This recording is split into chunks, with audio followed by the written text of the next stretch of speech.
Assalamualaikum pemirsa, selamat malam. Kembali lagi Anda menjumpai program Berita 5 Simpang 5 TV. Aneka informasi dari Pati, Kudus dan sekitarnya kami rangkum dalam Berita 5. Dan bersama saya Dara Firmansyah, inilah Berita 5 selengkapnya.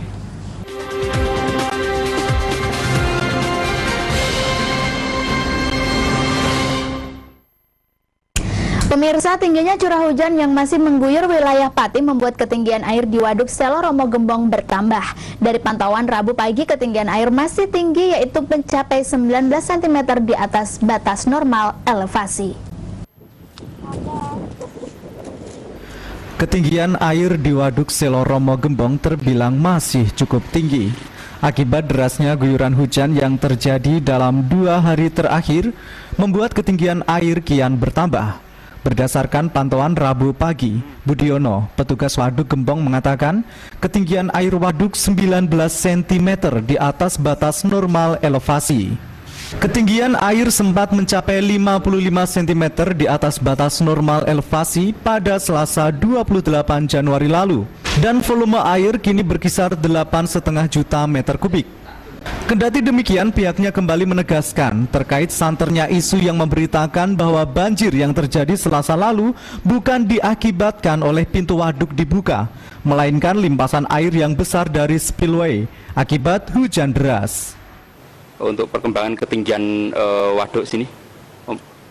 Sampai sekarang masih 19, sudah turun dari yang kemarin sampai 55. Karena dari fajar sampai siang hujan cukup lebat sekali, diperkirakan curah hujannya 80-an kurang lebih.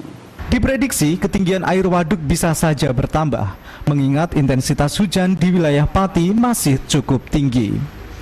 Aris Kurniawan, Simpang 5 TV melaporkan. Sedikitnya 2 rumah di Dukuh Rubiah, Desa Bageng, Kecamatan Gembong tertimpa longsor setinggi 1 meter. Meskipun tidak ada korban jiwa, namun warga setempat was-was jika longsor susulan akan terjadi, mengingat intensitas hujan yang masih tinggi. Derasnya guyuran hujan yang terjadi sejak Selasa malam memicu terjadinya longsor di Dukuh Rubiah, Desa Bageng, Kecamatan Gembong. Sedikitnya 2 rumah tertimpa tanah bercampur lumpur setinggi 1 meter. Lumpur pun masuk ke dalam rumah warga. Selain tanah dan lumpur, banyak pohon yang berada di sekitar ikut tumbang. Yatno, salah satu warga, mengatakan longsor terjadi pada Rabu siang saat hujan deras melanda, sehingga saat itu juga warga yang berada di dalam rumah segera berlarian keluar rumah untuk menyelamatkan diri. Mas, ini kejadiannya kapan? Kejadiannya tuh kemarin siang, hujan lebat itu loh. Karena hujan lebat itu ya? Imbasnya apa? Imbasnya itu rumah warga ini banyak yang ketimbun tanah. Gitu. Warga pun kini disibukkan dengan membersihkan rumah mereka dari tanah serta lumpur. Kendati tak ada korban jiwa dalam insiden tersebut, namun kini warga dibayangi dengan rasa was-was jika longsor yang lebih besar terjadi, mengingat hingga hari ini intensitas hujan masih terbilang tinggi. Aris Kurniawan, Simpang 5 TV melaporkan. Pemirsa, Bupati Pati Haryanto mengemukakan bahwa pengetahuan tentang wawasan kebangsaan menjadi hal yang mutlak harus diterima oleh generasi muda Indonesia saat ini. Karena 30 hingga 50 tahun ke depan, generasi muda saat ini menjadi calon pemimpin bangsa. Pendidikan terkait dengan wawasan kebangsaan untuk generasi muda di era modernisasi seperti saat ini mutlak harus diberikan oleh instansi yang terkait.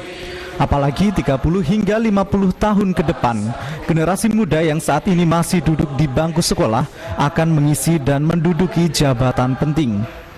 Pernyataan tersebut disampaikan oleh Bupati Pati Haryanto ketika memberikan sambutan pada seminar dengan tema meningkatkan kedewasaan berpolitik dalam rangka mewujudkan demokrasi yang berbudaya dan beretika di ruang Pragula Sedapati yang diikuti oleh perwakilan pelajar se-Kabupaten Pati yang diselenggarakan oleh Kesbang Polinmas Provinsi Jawa Tengah. Contoh yang jadi debatable terkait dengan uang saksi. Itu di satu sisi ada yang senang sekali bagi partai yang besar, menguntungkan partai yang besar, nggak repot-repot, dibiayai oleh negara, nanti dapat duit dari bernegara. Dengan diadakannya seminar tersebut diharapkan para pelajar mendapat bekal tambahan ilmu dalam berdemokrasi yang berbudaya dan beretika, terutama menjelang pelaksanaan Pileg tanggal 9 April serta pelaksanaan Pilpres mendatang. Endi Smardiono, Simpang 5 TV melaporkan. Pemirsa jangan beranjak dulu karena Berita 5 akan kembali lagi dengan informasi tentang Dahlan Iskan.